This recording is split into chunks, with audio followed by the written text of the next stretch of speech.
श्री कृष्ण प्रार्थना।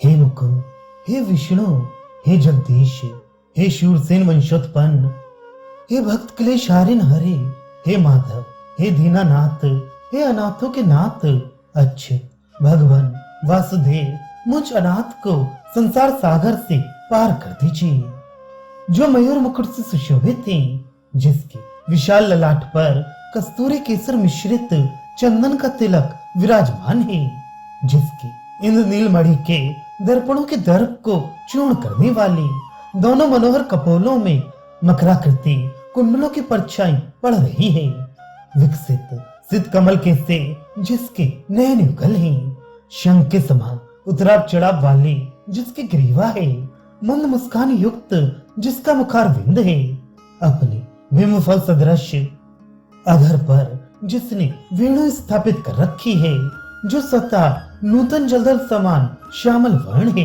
शांत है सूर्य की किरणों के समान दैदीप्यमान, जो पीतांबर धारण किए हुए है, वैजंती माला से जो विभूषित है, और सैकड़ों गोपियों से जो चारों ओर से घिरा हुआ है, ऐसे श्रीधाम वृंदावनस्थ गोपाल वेशधारी परम ब्रह्म की मैं वंदना करता हूँ।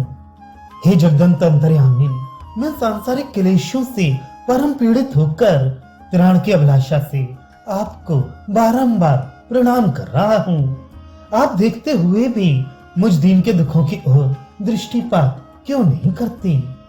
हे विभु, आप सुनते हुए भी मुझ आर्त के आर्तनाद को क्यों नहीं सुनते हो? मुझे तो निश्चित होता है कि प्रभु इस समय मेरे दुर्भाग्य रूपी अगस्त ने आपका करुणा वरुणालय झार को पी लिया है। इतनी आपत्तियों के आने पर भी आज तक कभी भी स्मर मर्दन श्री शंकर जी के पाद युगलों का ना तो मैंने आराधना नहीं किया, न उनकी स्तुति की, न ध्यान और न उनके मंगलमय नाम का ही कीर्तन किया है।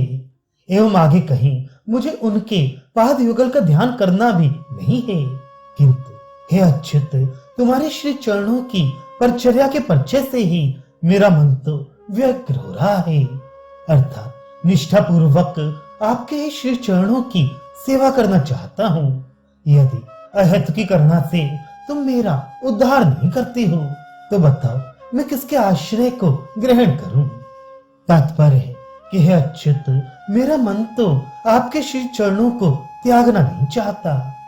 श्री कृष्ण चरणानुराग निष्ठ कोई भक्त अन्य प्रिय भक्त से कहता है कि हे भाई, मेरा चित्त रूपी भ्रमर तो निरंतर श्री कृष्ण के चारु चरणार विंद द्वय का चुम्बन करता रहता है, अतः मेरा नैतिक स्नान भी मिलान हो गया है, नित्य नैमित्तिक क्रिया भी अक्रिया रूप में परिणित हो गई है, त्रैकालिक संध्या भी वंध्या हो गई है, वेद भी नित्य पारायण भाव से मुझसे खेद को प्राप्त हो गया है, अंतःकरण में विद्यमान शास्त्र समूह भी मंजिषा में बंद पड़े हैं, अर्थात उनको देखने का अवकाश ही नहीं है। लौकिक वर्णाश्रम धर्म भी मर्माहत हो गया है। विशेष क्या कहूँ, श्री हर भक्ति की कृपा से अधर्म समूह प्राय क्षीण हो गया है।